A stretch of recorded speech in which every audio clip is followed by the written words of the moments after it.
It has been quite a while and a lot has changed. Like, this is not a BRZ. Now, I haven't really updated the YouTube in a while, but yes, this is my 2008 C606. It's actually wasn't necessarily a dream car of mine. I never really had an idea of getting a Corvette in the first place. I'm not even a Chevy person, I'm a Ford person. But I really wanted a single cam car just so it could chop, and it was between this and a Fox body. And fortunately, I got a really good deal on this car. But as you can see, it's not stock, and let's get into that. So the car itself right now is very heavily modified. I did get the car stock, thankfully. I got the car stock with 37,000 miles. I got it for $41,000, which is a pretty good deal for a 2008 Z06. With the 2008s, they come with the TR6060 manual transmission, which is leagues better than the T56 the first run of Z06s got, being the 05 to 07. And unfortunately, these also have valve guide issues, just like every LS from the early 2000s. But overall, it has been a real joy to drive this car. So originally, I did have a fast or 102 fast intake manifold on it.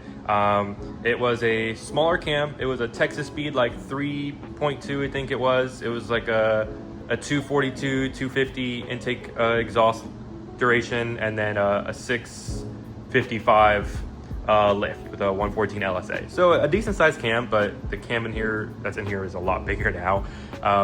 I had the fast intake manifold. I did have the 103 throttle body. I had, well, the heads on it right now are the Monster M712s from Frankenstein, which that was the big issue of why I switched the whole setup up. So in this magical bag of intake valves, every single one of these intake valves are bent. Yeah, literally every single intake valve on my head's bent after, I think it was 10,000 miles. The valves were floating really bad, and I almost dropped a valve into this engine. Mind you, these are a complete aftermarket casting, aftermarket set of heads, and they lasted, I think I pulled my heads off the stock heads at 50,000 miles, so they lasted 1/5 the time the stock heads did.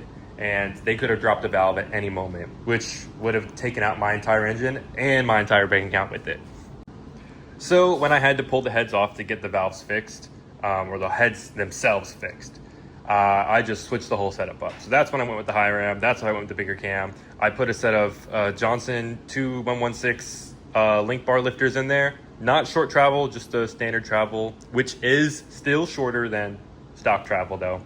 And then I went with something a little bit more experimental, being the Concept 841 headers and the mid pipe, which has produced a very interesting tone. But unfortunately, I have not been able to drive the car for a while. And as you can see, it definitely has to do with the fuel rails. But it's the fuel injectors. I got a set from a friend. They were unknown flow, unknown data. So I had to get them sent off for data, and that has been taking forever.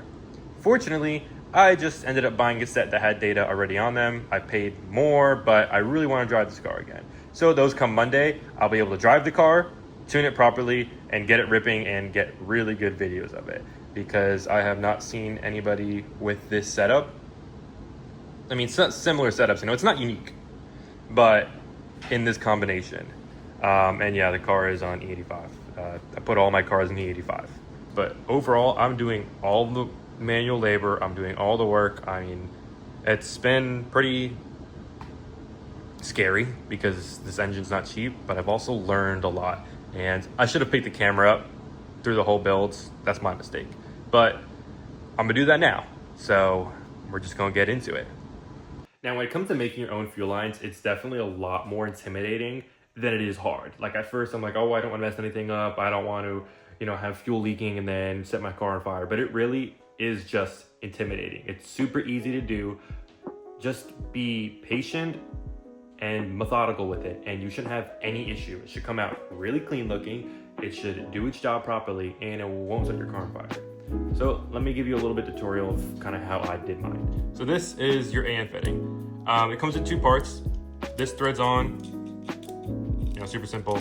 So when you get to putting the actual fitting on the line, the nylon hose goes inside this fitting right here, and there's two ways people do it. There's a way where you just push it all the way up to the bottom of the threads and then push this part in and thread it in. There's also some people do it halfway and they say it fits, whatever. I just push it all the way up to the top and there's no harm in it. It hasn't given me any issues so far. So what you do is usually you'll have a vise, or if you're a strong man, you'll just hold this part, push the hose in, push the hose in, push the hose in till it gets to whatever desired point that you are comfortable pushing it in.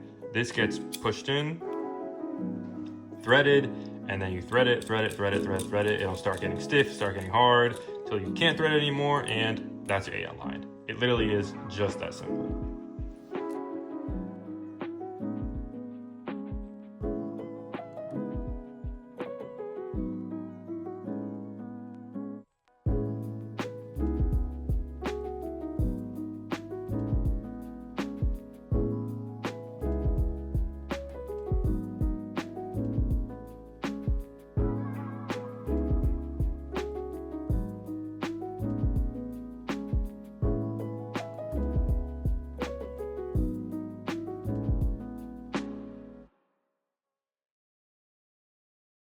Now that I have all the lines off, I have that back blocked off, and then I have the two, it's -8 to a -6 AN flare fitting on both the fronts. I'm going to measure out a section right here to cut. That'll be the crossover, and then we have a T right here, and that T is going to lead right into the flex sensor.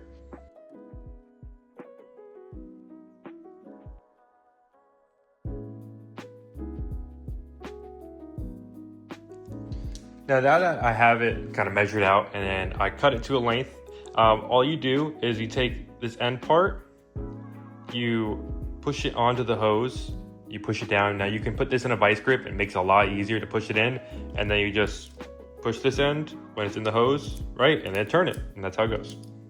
But yep, this is it done. This is gonna go on the passenger side. This is gonna sit right on the T, which is right there. Oh, just like that, I got it all laid out. I have a 45 going from the flex fuel to the hose, to a straight, to the T, to a straight, and then a right to the other fuel line. Or sorry, fuel rail. So it's actually all done. It's still loose just because when I do the injection stuff, I can just slot the injectors in and then, you know, be done with it. Actually, it wasn't hard. It's just tedious. You take your time, make sure everything's tight so nothing leaks, and then you spill fuel everywhere and light your car on fire. So I think that's kind of going to be it for today. I can make the fuel lines. That's pretty much it, because I just need to wait for the injectors, and once the injectors are in, I can put everything back together and the car turns on. Car is already tuned, just need to fully tune it for like power and things like that.